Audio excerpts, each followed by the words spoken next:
Hello and welcome back to an episode of Generation Ochi. My name is American Ben, and today I'm going to break down the secrets to surviving the Three of Clubs game from Alice in Borderland, the first game we see in the show and the final one we're going to cover on this channel. As you know, Alice in Borderland is all about love and care. Oh, sorry, check that. Read my notes wrong. That's pain and despair. The show tells the story of three friends living in Tokyo, led by antisocial gamer Arisu, who run into a restroom stall together, don't ask, and after emerging find themselves in a mostly empty parallel Tokyo-ish realm known as Borderland, within which they are forced to compete in a series of sadistic death games in order to survive. The games are categorized based on the numbers and suits in a deck of playing cards. The higher the number of the card, the harder the game is. As for the suits, diamond games, they are battles of wits, spade games are games involving physical prowess, club games are team battles, and finally, hearts games are games of betrayal and involve toying with participants' hearts.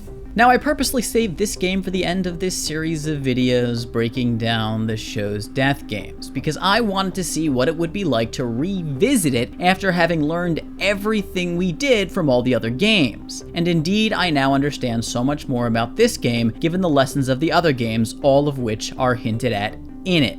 The game starts with the trio of Arisu, Karube, and Chota showing up at the GM building, a sort of eerie but colorfully lit mall or something of the like. When they reach the game lobby where the phones are located, a couple other participants show up, one Saori and the other an unknown participant whom we will call Jamila.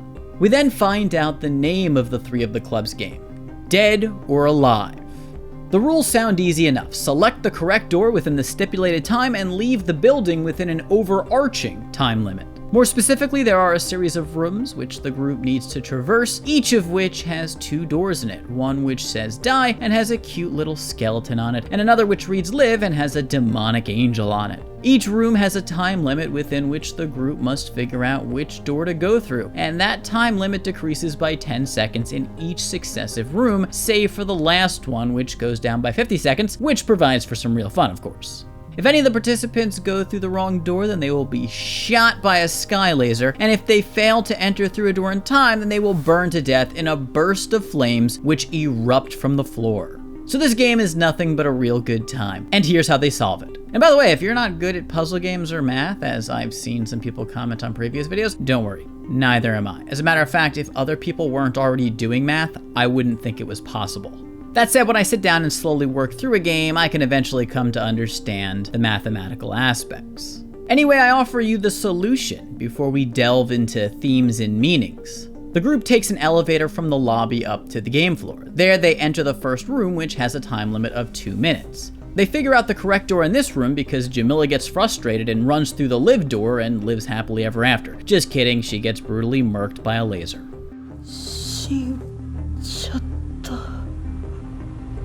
Yes, Chota, I think she's dead. Sorry, y'all, I'm in a bit of a weird mood and feeling kind of loopy, so I'm bound to just say stuff. Anyway, the team goes through the correct door, die, and into the second room. The time limit for this room is 1 minute and 50 seconds. In this room, Karube just says YOLO and goes through the live door, and his decision turns out to be the correct one. The time limit of the third room is 1 minute and 40 seconds. It's in this room that Arisu starts thinking, and when he does, he remembers a car parked out front of the building, and from this somehow surmises that the correct answer to the third room is the die door. We find out how he determined this to be the correct door in the next room, or the fourth room, which has a time limit of 1 minute and 30 seconds. This is how Arisu solves the puzzle. First, along with remembering the exact model of the car outside, though exactness doesn't matter much in this case, he also remembers its length, which is about 5 meters. From this, he kind of guesstimates from a mental image of the building that the length of the building was equal to about 4 car lengths or 20 meters. He then uses the length of his foot to estimate the length of the room, which comes out to about 6 meters.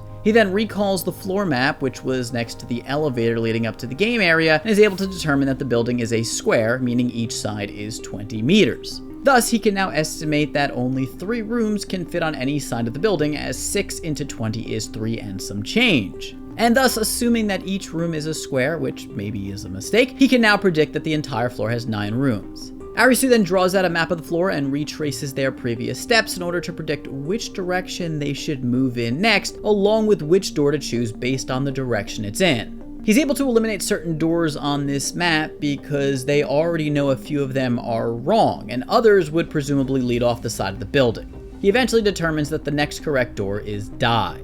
The time limit for the 5th room is 1 minute and 20 seconds. From his map, Arisu can easily discern that die is the correct door once again. The time limit for the 6th room is 1 minute and 10 seconds. By process of elimination, Arisu easily determines that the next correct door is live. The 7th room's time limit is 1 minute, but it presents a bit of a problem because it has no door in the direction they need to go in according to Arisu's map. One door appears to lead outside and the other into an established no-go, get-free LASIK room. However, it turns out that just by chance, Chota took a video in the 1st room. From the video, he is able to see footage of Jamila going through the live door in the 1st room, which shows the room she enters has no door in it. However, there is a door in their current room, the 7th room, which should supposedly connect to the 1st room. From this, Arisu is able to surmise that there is probably a thin and long non-square room in between the 1st and 7th rooms, which the live door in the 7th room leads into. Indeed, Arisu is right, and the team busts through the live door in the 7th room and makes it through into the 8th room safely, aside from Chota getting a bit singed. In the 8th room, the group only has 10 seconds to work with. As we mentioned earlier, a 50-second decrease from the previous room rather than a 10-second one, though to be fair, the room is smaller, I guess. Now, if you remember what Arisu's map looked like when he finished drawing the 8th room onto it in the 7th room a moment ago, then you will recall that they need to turn left upon entry into the 8th room, which Arisu does as he leads the group through the die door, and they successfully clear the game as they exit to the outside and scurry down the fire escape. A simple enough game, right? However, let's step back into the building, because we need to take some learnings from this trial. As I said earlier, in this game we see little hints of all the lessons that we will go on to learn from later games, as well as the behaviors they elicit from the participants. First, I want to discuss Saori because she gets a lot of flack for acting quote-unquote selfishly. 答えはせ生きるのドアを開けてなんでわかるだって生きるのドアに決まってるじゃない In the first room, Saori tells Arisu to open the live door, without having any idea whether it's the correct door or not. She's then the first to rush off through the die door when she knows it's the correct one.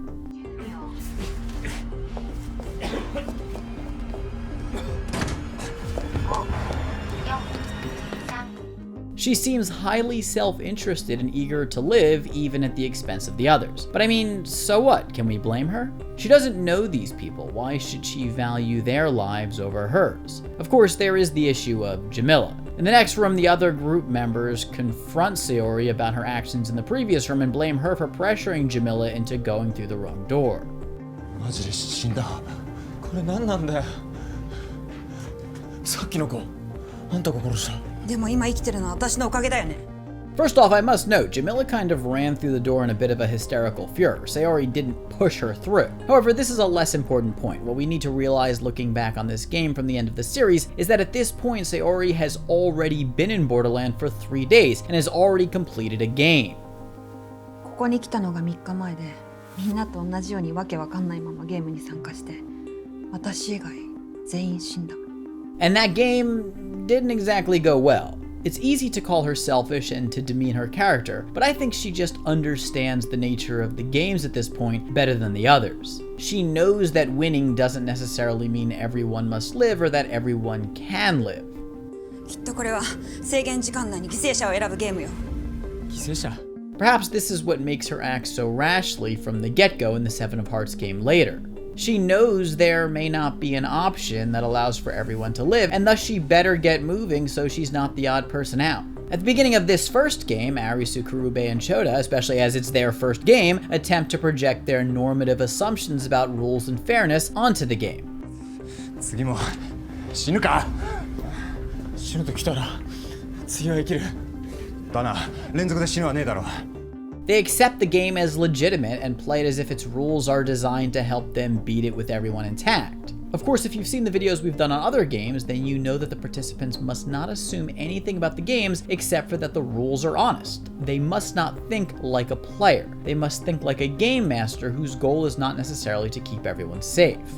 犠牲者生きるも死ぬも多分意味はない重要なのは誰が開けるかそれを時間制限内に決めろってゲーム I'm not claiming that Saori quite understands this truth at this point, but still, as we see here, she's operating on the assumption that winning the game may require death. So again, you want to know why she acts selfishly? Well, she knows that death comes really easy in Borderland. Of course, she's also a veteran of the business world, in which oft it's every person for themselves. But I digress.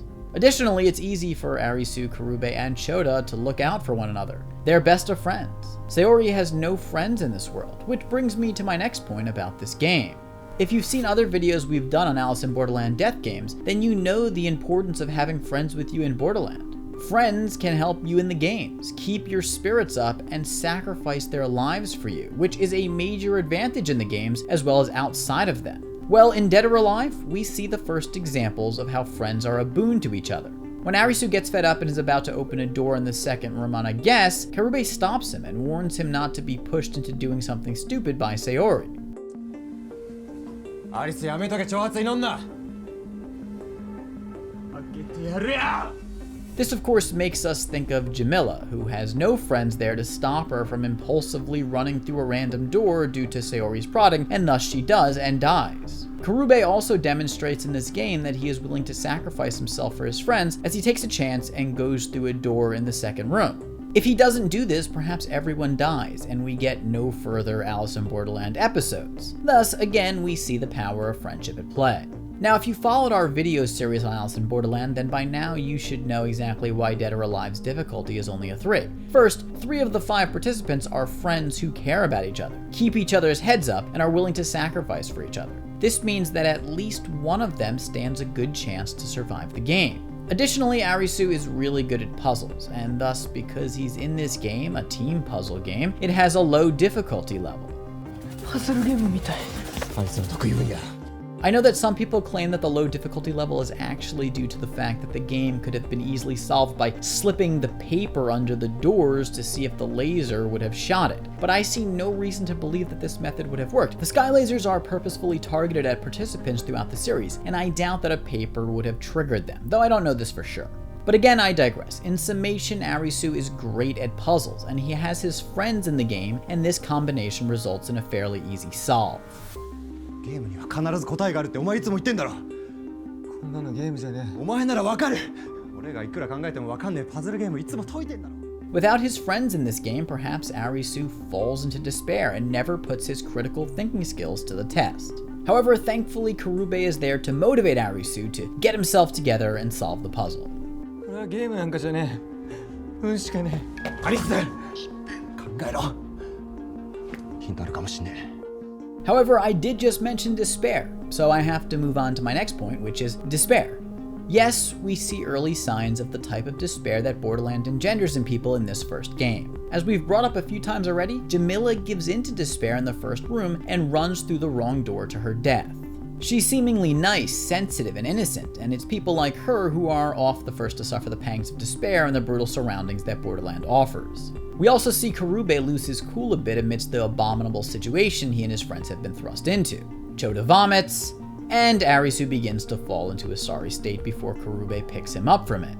The very rules and setup of the game are designed to promote despair within the participants. だな、連続で死ぬはねえだろ。なんか死ぬは選びにくいな。なるほどね。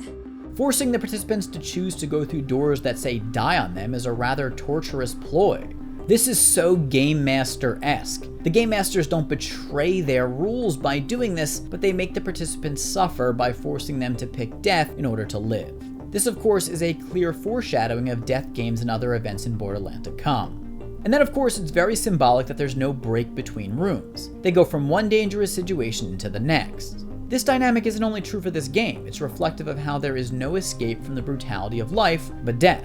When they supposedly beat the game and exit to the outside world, they immediately run into another player who is overcome with despair. Thus, they haven't escaped despair by beating the game. The lasers that shoot down from the sky to kill them aren't contained to the game arenas. They cover the entirety of Borderland. There's a point during the game in which Arisu exclaims that this Dead or Alive trial isn't a game. The old man's death proves this. Both the game arenas and the world outside of them are treacherous and present ubiquitous threats. Actually, the same threats. Finally, along with demonstrating the despair endemic to human hearts in Borderland, this game also is the first to show us the positive products of despair. It's during Dead or Alive that we first notice how harrowing, dramatic ordeals can bring people together rather quickly. Saori joins the group as a complete stranger at the start of the game. The other characters don't know if they can trust her, but desperate situations force people to trust each other, to have faith in each other, to connect with each other because there's just no time to do anything else.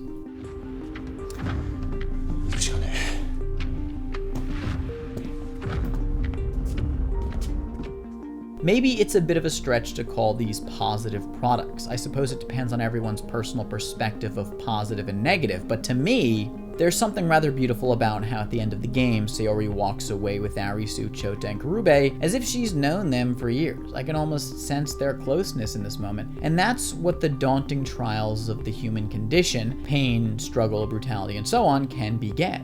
I'm not sure life would be as worthwhile without such things. Anyways, that's our breakdown of the 3 of Clubs game from Alice in Borderland, and this also marks the end of our series covering the death games from the show, but don't worry, that's definitely not the last of our Alice in Borderland content overall. If you enjoyed the video, please do give it a big thumbs up, comment down below, remember to subscribe to our channel and hit that notification bell so you don't miss a damn thing. For now, my name is American Ben, Generation Ochi, peace.